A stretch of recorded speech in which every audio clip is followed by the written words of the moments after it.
Moses was old, and he knew he would not enter the promised land. So Moses gave the Israelites a message before they went into the land of Canaan. Moses told the people he could not lead them into the promised land, but the Lord would get them there. God would go before them and defeat their enemies. Moses explained that Joshua would be their new leader. Moses assured the people that they didn't need to be afraid. God would be with them and would not leave them. Then Moses wrote down God's law and gave it to the priests. He told the priests to read the law to the people every 7 years.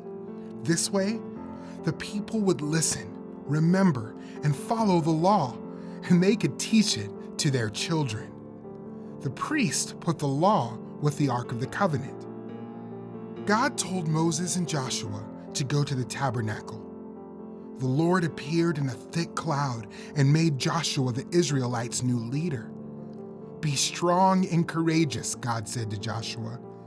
"You will bring the Israelites into the promised land, and I will be with you." God told Moses to write down a song and teach it to the Israelites.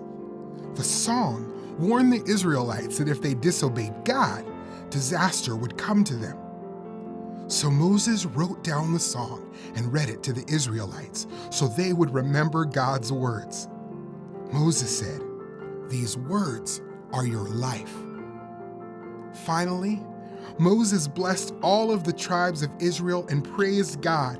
"How happy are you, Israel?" Moses said. "Who is like you, a people saved by the Lord? He protects you and fights for you. Your enemies will be afraid, and you will defeat them."